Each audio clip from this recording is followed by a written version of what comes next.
Start with the name of Allah who is very kind and merciful. तो student, जो आज हमारा discussion का टॉपिक है, इसमें देखेंगे कि वाई ट्रांसजेनिक प्लांट, कि ट्रांसजेनिक प्लांट को हम चूज़ कैसे करते हैं। पिछले जो दो हमारे लेक्चर थे, एक लेक्चर में हमने biological gene transfer method discuss किया था और एक में हमने फ़िज़िकल जीन ट्रांसफ़र मेथड को डिस्कस किया था। तो अब जब जीन ट्रांसफ़र हो जाता है, ट्रांसजेनिक प्लांट बन जाता है, तो उस ट्रांसजेनिक प्लांट के हमें एडवांटेजेस क्यों होते हैं, हम ट्रांसजेनिक प्लांट को क्यों बनाते हैं, इस लेक्चर में वो हम चीज़ें देखेंगे कि क्या उसके एडवांटेजेस हैं। तो सबसे पहले कुछ हम टर्म्स देख लेते हैं कि ट्रांसजेनिक प्लांट्स होते क्या हैं। ऐसे प्लांट्स जिनमें हम कोई भी अपना फॉरेन जीन इंट्रोड्यूस करते हैं, उन प्लांट्स को हम ट्रांसजेनिक प्लांट बोलते हैं। और जो जीन हम फॉरेन जीन इंट्रोड्यूस करेंगे, चाहे वो नेचुरली हो रहा है या कोई टेक्निक यूज़ करके हो रहा है वो जीन ट्रांसफ़र, उस जीन को हम ट्रांसजीन बोलते हैं। और ये जो हमारे पास जीन ट्रांसफ़र होता है, इस सारे प्रोसेस को अगर हम देखें कि हमने एक्सोजीनस डीएनए को प्लांट सेल के अंदर इंटर किया है और उसे ट्रांसजेनिक बनाया है, तो इस होल प्रोसेस को हम ट्रांसजेनेसिस बोलते हैं। इसके बाद हम देखते हैं कि वाई ट्रांसजेनिक प्लांट क्यों हैं।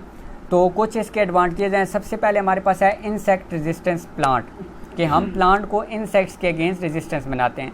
सेकंड है हमारे पास वायरस रेजिस्टेंस प्लांट, कि हम प्लांट को वायरस के अगेंस्ट, वायरल जो चीज़ें हैं उनके अगेंस्ट रेजिस्टेंस के लिए ट्रांसजेनिक करते हैं। फिर है हमारे पास हर्बिसाइड रेजिस्टेंस, कि प्लांट को हम हर्ब्स के अगेंस्ट रेजिस्टेंस प्रोवाइड करेंगे।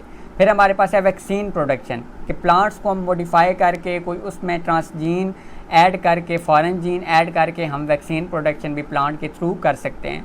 उसके बाद है हमारे पास गोल्डन राइस के राइस के अंदर हमने कुछ ऐसी चीज़ ऐड की थी, ऐसा जीन ऐड किया था जिसने राइस की न्यूट्रिशनल वैल्यू को इंक्रीज़ कर दिया था।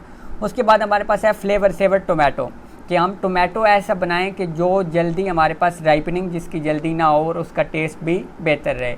फिर हमारे पास है बायोपॉलीमर एंड प्लांट, कि प्लांट से हम जीन इंट्रोड्यूस करके प्लांट्स के अंदर प्लांट से हम पॉलीमर भी हासिल कर सकते हैं। उसके बाद हमारे पास है टीयरलेस ओनियन, कि हम ऐसे ओनियन बनाएं कि जिनकी जब कटिंग की जाए तो आँखों से आंसू ना आएँ। ऐसे ओनियन बनाने के लिए भी जो हम प्रोसेस इस्तेमाल करते हैं वो हमारे पास ट्रांसजेनिक रिसर्च ही आती है। लास्ट हमारे पास है डिलेड फ्रूट राइपनिंग, कि फ्रूट राइपनिंग को हम डिलेड कर दें। हमारे पास ऐसे होता है, नॉर्मली हम कोई फ्रूट मैंगो वगैरह जब उसकी पिकअप करते हैं प्लांट से, तो पिक करने के बाद हम उसके ऊपर प्लांट हार्मोन एथाइलिन अप्लाई कर देते हैं और वो एथाइलिन उसकी राइपनिंग कर देता है, लेकिन इससे उसका टेस्ट बेहतर नहीं होता। जस्ट राइपनिंग तो फ्रूट की हो जाती है। तो इसके लिए हम ट्रांसजेनिक प्लांट को, ट्रांसजीन को यूज़ करके, फॉरेन जीन को यूज़ करके ऐसा प्लांट बनाएं कि जब उससे फ्रूट डेवलप हो तो उस फ्रूट के अंदर हमारे पास खुद ब खुद राइपनिंग हो, और अगर हम एथाइलिन अप्लाई करके राइपनिंग करते हैं तो उसका टेस्ट उससे इम्प्रूव हो जाए। तो वन बाय वन हम इन सब स्टेप्स को देख लेते हैं कि ट्रांसजेनिक प्लांट को हम क्यों चूज़ करते हैं। सबसे पहले हमारे पास है इंसेक्ट रेजिस्टेंस प्लांट, कि प्लांट को हम इंसेक्ट्स के अगेंस्ट रेजिस्टेंस प्रोवाइड करते हैं। तो हमारे पास एक नॉर्मल जो रिसर्च हुई है उसके मुताबिक बताया जाता है कि 15% वर्ल्ड क्रॉप यील्ड लॉस हो रही है इंसेक्ट्स की वजह से, कि इंसेक्ट्स जब क्रॉप्स के ऊपर अटैक करते हैं तो 15% तक क्रॉप की यील्ड को कम कर देते हैं। अब इंसेक्ट्स को अगर हम देखें तो दो किस्म के इंसेक्ट्स हो सकते हैं, या सकिंग इंसेक्ट्स होगा जो सक करके प्लांट में से न्यूट्रिएंट को ऑब्टेन कर लेगा, या हमारे पास चिमिंग इंसेक्ट्स होंगे जो जैसे वीट हो गई, वीट के ग्रेन्स को वो ख़राब कर देते हैं। तो इस ट्रांसजेनिक प्लांट की डेवलपमेंट के लिए हमारे पास एक बैक्टीरिया था जो एशिवाकी एक साइंटिस्ट था, उसने 1901 में डिस्कवर किया था। इस बैक्टीरिया को हम बैसिलस थ्यूरिजिएंसिस का नाम देते हैं और ये ग्राम नेगेटिव सॉइल बैक्टीरिया है। इस बैक्टीरिया से बहुत सारी प्रोटीन प्रोड्यूस होती हैं, जैसे cry 1, cry 2, cry 3 and cry 4। Cry 1 हमारे पास जो है वो बटरफ्लाइज और मोथ को किल करने के लिए इस्तेमाल होती है। क्राई 2 हमारे पास बटरफ्लाइज और फ्लाइज को किल करने के लिए इस्तेमाल होती है। क्राई 3 जो है वो हमारे पास बीटल्स को किल करने के लिए इस्तेमाल होती है। और क्राई 4 किल ऑनली फ्लाइज, क्राई 4 जस्ट हमारे पास फ्लाइज को किल करता है। तो जब इस बैक्टीरिया में से ये प्रोटीन, क्राई प्रोटीन लेके प्लांट के अंदर इंट्रोड्यूस की गई, तो प्लांट्स के अंदर इसका इफ़ेक्ट कम था। उसकी रीज़न ये थी क्योंकि ये डेवलप ही बैक्टीरिया के लिए हुई थी, लेकिन इसने अपना रिस्पॉन्स शो किया था और इससे हमारे पास ट्रांसजेनिक प्लांट डेवलप हो गए थे। और हम इंसेक्ट्स टॉक्सिन जीन्स जो हैं वो उनको अल्टर कर सकते हैं, उनको चेंज कर सकते हैं, कि हम जो उसकी थर्ड पोजीशन है रिडक्टेंट कोडान की वो चेंज कर दें, तो उससे हमारे पास प्लांट के अंदर टॉक्सिसिटी इंप्रूव हो सकती है और इंसेक्ट्स फिर प्लांट पे अटैक नहीं करेंगे। नॉर्मली जब इंसेक्ट्स प्लांट के ऊपर अटैक करता है तो इंसेक्ट्स की जो गट होती है उसके अंदर जाके ये जीन्स या जो एंटीबायोटिक्स हमने अप्लाई की हुई होती हैं ये स्टक हो जाती हैं और उससे इंसेक्ट्स किल हो जाते हैं। इसके बाद सेकंड हम देखें तो सेकंड है हमारे पास वायरस रेजिस्टेंस प्लांट, कि प्लांट को हम वायरस के अगेंस्ट रेजिस्टेंस कैसे बना सकते हैं। प्लांट को हम वायरस के अगेंस्ट भी रेजिस्टेंस कर सकते हैं, बैक्टीरिया के अगेंस्ट भी और फंजाई के अगेंस्ट भी। इसके लिए प्रोसीजर ये है कि वायरस रेजिस्टेंस प्लांट जो होते हैं उनके पास वायरल प्रोटीन कोड जीन्स होती हैं और ये वायरल प्रोटीन कोड जीन जब ज़्यादा प्रोड्यूस होती हैं प्लांट सेल के अंदर तो प्लांट सेल का जो मैकेनिज़्म है वो इन वायरल प्रोटीन कोड को शट डाउन कर देता है, इनको रिप्रोडक्शन नहीं करने देता और इस तरह हमारे पास जो वायरल प्रोटीन कोड जीन है वो बिल्कुल शट ऑफ हो जाती हैं और वायरस रेजिस्टेंस प्लांट बन जाता है। तो कुछ हमारे पास जो code protein gene different disease के अगेंस्ट काम करते हैं तो उनमें से एक डिजीज़ है कुकम्बर मोज़ाइक वायरस, एक है टोबैको राइटल वायरस और एक है पोटैटो वायरस एक्स। ये ऐसी डिजीज़ हैं कि जो कोड प्रोटीन जीन है वो इनके अगेंस्ट रेजिस्टेंस प्रोवाइड करती है। इसके बाद हम थर्ड स्टेप देखें तो हर्बिसाइड रेजिस्टेंस। हर्बिसाइड हर्ब्स या वीड्स हमारे पास क्या होते हैं, अनवांटेड या यूजलेस क्रॉप प्लांट्स, कि प्लांट्स के साथ क्रॉप प्लांट के साथ जो यूजलेस हमारे पास प्लांट ग्रो होंगे उनको हम वीड्स या हर्ब्स या हर्बिसाइड्स बोलते हैं। तो इनको टैकल करने के लिए हम हर्बिसाइड्स इस्तेमाल करते हैं जो इन हर्ब्स को किल कर दें। और जो सबसे पहले क्रॉप हर्बिसाइड रेजिस्टेंस प्रोड्यूस की गई थी वो हमारे पास एक कंपनी है मोनसेंटो को, उसने प्रोड्यूस की थी और इस कंपनी को हम जो इस प्रोडक्ट को नाम दिया था उन्होंने वो नाम दिया था राउंडअप रेडी का। इसका अगर हम मैकेनिज़्म देखें तो शिकीमेट एसिड पाथवे अगर हम चेक करें तो वहाँ पे हमारे पास ग्लाइफोसेट कम्पीट करता है फास्फोइनोल पैरोवेट। फास्फोइनोल पैरोवेट अगर हम फोटोसिंथेसिस देखते हैं तो उसके रिएक्शन में हमें ये फास्फोइनोल पैरोवेट मिलता है। तो ग्लाइफोसाइट इसके साथ कम्पीट करेगा और इनोल पायरोवाइल शिकीमेट 3 फास्फेट की सिंथेसिस को ये इनहिबिट कर देगा। जब इसकी सिंथेसिस कम होगी तो हमारे पास ये ट्रिप्टोफान, टेरोसिन और फिनाइल एलेनिन ये तीनों प्रोड्यूस नहीं होंगे। तो ये हमारे पास इस तरह हर्बिसाइड के अगेंस्ट रेजिस्टेंस प्रोवाइड करेगा। 4 है हमारे पास वैक्सीन प्रोडक्शन। वैक्सीन प्रोडक्शन के लिए सबसे पहले जिस प्लांट या क्रॉप को स्टडी किया गया वो हमारे पास है पोटैटो। पोटैटो के अंदर ई कोलाई के जीन इंट्रोड्यूस किए गए वैक्सीन बनाने के लिए और ये हमारे पास माइस और ह्यूमन में हमने इंट्रोड्यूस किए थे और इस तरह हमारे पास ट्रांसजेनिक पोटैटो डेवलप हुए थे। और ट्रांसजेनिक पोटैटो के इंजेक्शन से हमें सेटिस्फैक्ट्री वैक्सीनेशन मिली और इसका कोई इफ़ेक्ट भी शो नहीं हुआ। अदर जो कैंडिडेट्स हैं जो दूसरे हम प्लांट यूज़ कर सकते हैं वैक्सीन प्रोडक्शन के लिए उनमें हमारे पास है बनाना, अल्फाल्फा, टोमेटो, कॉर्न एंड वीट। ये हम लाइफ स्टॉक में वैक्सीन को अप्लाई करने के लिए ये वाले प्लांट यूज़ कर सकते हैं। अब एडिबल वैक्सीन अगर हम देखें तो एडिबल वैक्सीन कौन सी वैक्सीन होती हैं, ऐसी वैक्सीन जो प्लांट के अंदर ही बनाई जाती हैं और इंसान ह्यूमन जब उन प्लांट्स पार्ट को खाता है तो वो जो वैक्सीन है वो उसी प्लांट पार्ट के थ्रू बॉडी के अंदर चली जाती है और वहाँ पे जाके अपना फंक्शन परफॉर्म कर देती है। और ये हमारे पास ऐसी टेक्निक है कि जो हमारी इम्यूनिटी को डिजीज़ के अगेंस्ट एक्टिव कर देती है कि कोई भी डिजीज़ होगी तो वो वैक्सीन वाला क्रॉप फ्रूट हम इस्तेमाल करेंगे तो हमारी इम्यूनिटी एक्टिव हो जाएगी उसके अगेंस्ट और उस डिज़ीज़ को ख़त्म कर दी जाएगी। अब जो करंट फोकस वैक्सीन प्रोडक्शन का चल रहा है वो हेपेटाइटिस बी के लिए हम वैक्सीन बना रहे हैं जो एडिबल वैक्सीन जो प्लांट पार्ट के अंदर ही होगी, उस प्लांट पार्ट को हम इंजेस्ट करेंगे और वो हमारी बॉडी के अंदर चली जाएगी और फंक्शन परफॉर्म करेगी। और हेपेटाइटिस बी वायरस के लिए ट्रांसजेनिक टोबैको और ट्रांसजेनिक पोटैटो प्रोड्यूस किए जा रहे हैं जो हेपेटाइटिस बी वायरस की डिजीज़ के अगेंस्ट रेजिस्टेंस प्रोवाइड करेंगे। इसके बाद है हमारे पास गोल्डन राइस। तो गोल्डन राइस को इम्प्रूव करने की ज़रूरत क्यों पेश आई? जिसलिए जैसे हमारी स्टेपल फूड वीट है, इसी तरह जापान और चाइना की मोस्टली जो स्टेपल फूड के तौर पर वो यूज़ करते हैं वो उनकी राइस है। तो राइस के अंदर न्यूट्रिशनल वैल्यू को इंक्रीज़ करने के लिए उन्होंने गोल्डन राइस को इंट्रोड्यूस किया कि उसके अंदर हमारे पास बीटा कैरोटीन ज़्यादा होंगे उसके राइस ग्रेन के अंदर, और ये जब बीटा कैरोटीन हम इंजेस्ट करेंगे राइस के थ्रू तो ये हमारी बॉडी के अंदर जाकर विटामिन ए में कन्वर्ट हो जाएंगे और विटामिन ए की डेफिशिएंसी फुलफ़िल हो जाएगी। असल में चाइना और जापान के लोगों में बहुत ज़्यादा ये बीमारी आ रही थी विटामिन ए की डेफिशिएंसी की, तो उन्होंने राइस को गोल्डन राइस का नाम दिया और इम्प्रूव किया, ट्रांसजेनिक बनाया। तो इस तरह हमारे पास विटामिन ए की डेफिशिएंसी को कंप्लीट किया गया। और ये जो गोल्डन राइस होते हैं इनके पास 37 milligram by gram of carotenoid होता है, जो 84% है हमारे पास बीटा कैरोटीन का। इसके बाद नेक्स्ट हमारे पास है फ्लेवर सेवर टोमेटो, कि फ्लेवर सेवर टोमेटो हमने कैसे बनाया था, तो ये हमने एंटीसेंस टेक्नोलॉजी के थ्रू बनाया था।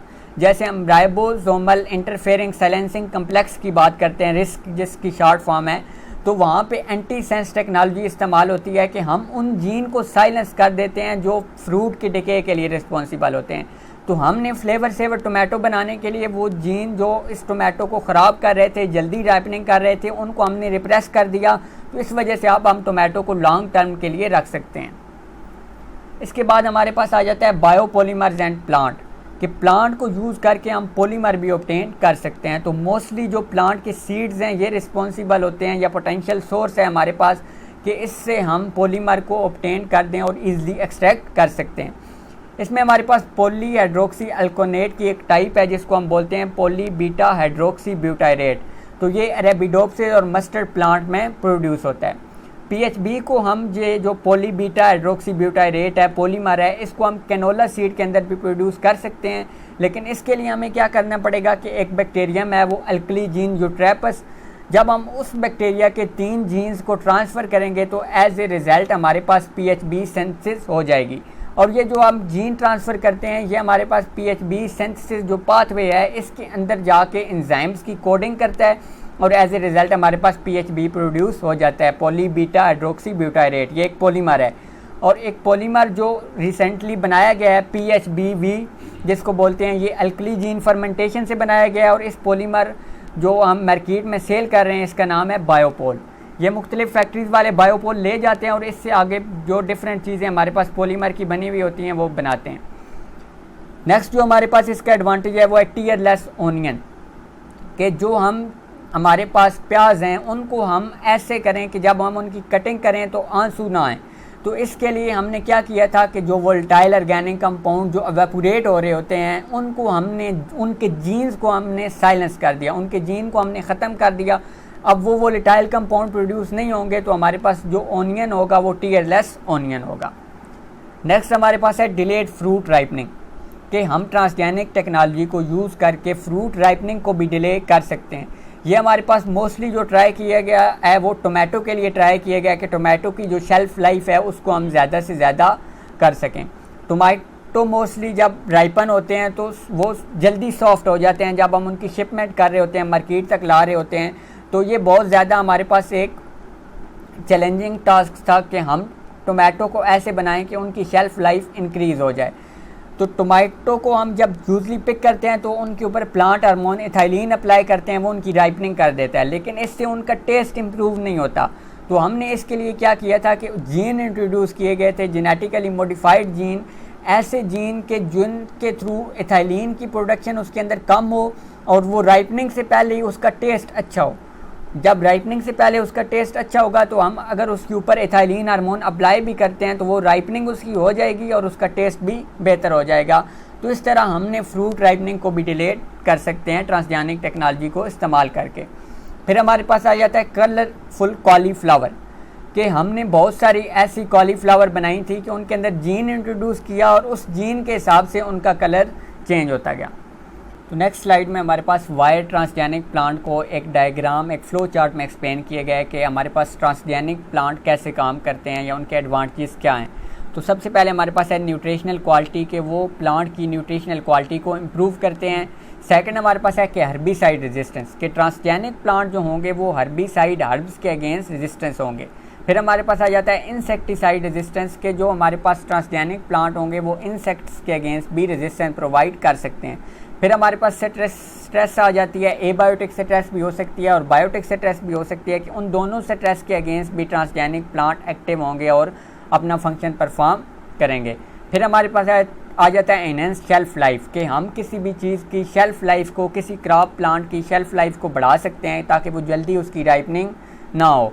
इसके बाद हमारे पास आ जाता है इंडस्ट्रियल प्रोडक्ट, कि हम इंडस्ट्रियल प्रोडक्ट में भी ट्रांसजेनिक प्लांट को यूज़ करके बहुत ज़्यादा एडवांटेज हासिल कर सकते हैं। फिर हमारे पास आ जाता है फार्मास्यूटिकल्स एंड वैक्सीन्स, कि हम ट्रांसजेनिक टेक्नोलॉजी को यूज़ करके वैक्सीन्स बना सकते हैं। ऐसी वैक्सीन्स के जो एडिबल वैक्सीन्स होंगी जो प्लांट के अंदर ही मौजूद होंगे। जब हम उन वैक्सीन्स को, जब हम प्लांट को अपनी बॉडी के अंदर इंजेस्ट करेंगे तो वो वैक्सीन भी हमारी बॉडी के अंदर चली जाएगी और इम्यूनिटी को किसी भी डिजीज़ के अगेंस्ट एक्टिव कर देगी। आगे नेक्स्ट है हमारे पास example of transgenic plant. Transgenic plant की कुछ हम एग्जांपल्स देख लेते हैं कि कौन कौन से प्लांट्स हमने बनाए हैं। तो सबसे पहले हमारे पास आ जाता है सोयाबीन्स, फिर कॉर्न, फिर कैनोला, फिर cotton, papaya, rice, tomato, sugar beet, golden rice. तो ये हमारे पास कुछ क्रॉप प्लांट्स हैं, ऐसे प्लांट्स हैं जिनके अंदर हमने मॉडिफिकेशन करके इन प्लांट को अब हमने ट्रांसजेनिक प्लांट बना दिया। इसके बाद हमारे पास आ जाता है risk associated with genetic modification, कि जो हम ये जेनेटिक मॉडिफिकेशन कर रहे हैं इसके साथ हमारे पास कौन कौन से रिस्क एसोसिएट करते हैं। तो 3 मेन रिस्क हैं, सेफ्टी, एथिक्स और लेबलिंग। अगर हम सेफ्टी को देखें तो हमारे पास ये जो हमने ट्रांसजेनिक प्लांट बनाने हैं उसका हम इम्पैक्ट चेक करेंगे कि ह्यूमन हेल्थ पे क्या इम्पैक्ट है। उसके बाद हम चेक करेंगे कि एनवायरनमेंट पे क्या इम्पैक्ट है, क्योंकि सबसे बड़ा मसला एनवायरनमेंट का है। एनवायरनमेंट बहुत ज़्यादा चेंज हो रहा है, तो हम ट्रांसजेनिक प्रोडक्ट का अपनी का इफ़ेक्ट एनवायरनमेंट पे चेक करते हैं कि उसका इफ़ेक्ट एनवायरनमेंट पे कैसा है। एथिक्स की अगर हम बात करें तो एथिक्स कुछ लोगों का कहना है कि हम जीन्स को चेंज करते हैं, प्लेइंग गॉड का नाम इसे दिया जाता है कि हम जब जीन्स को चेंज करेंगे तो जो अल्लाह ताला ने चीज़ें बनाई हुई हैं हम उनको चेंज कर रहे हैं। नेक्स्ट हमारे पास आ जाता है लेबलिंग। तो लेबलिंग कुछ कंट्रीज़ में मैंडेटरी नहीं है, जैसे हमारे पास कनाडा या यूनाइटेड स्टेट्स होंगी, वहाँ पे जिन GMOs की जो जेनेटिकली मॉडिफाइड ऑर्गेनिज्म या जेनेटिकली मॉडिफाइड प्लांट्स होते हैं उनकी लेबलिंग नहीं की जा जाती। लेकिन जब हम GMs को नॉन GM क्रॉप के साथ मिक्स करते हैं तो ये हमें चाहिए कि हम इसकी लेबलिंग करें। तो ये था हमारा आज का लेक्चर। इसमें हमने देखा है कि हम ट्रांसजेनिक प्लांट को क्यों कंसिडर करते हैं। जब हम ट्रांसजेनिक प्लांट बनाते हैं तो उसके पीछे कोई ना कोई एडवांटेजेस या कोई ना कोई रीज़न ज़रूर होती है।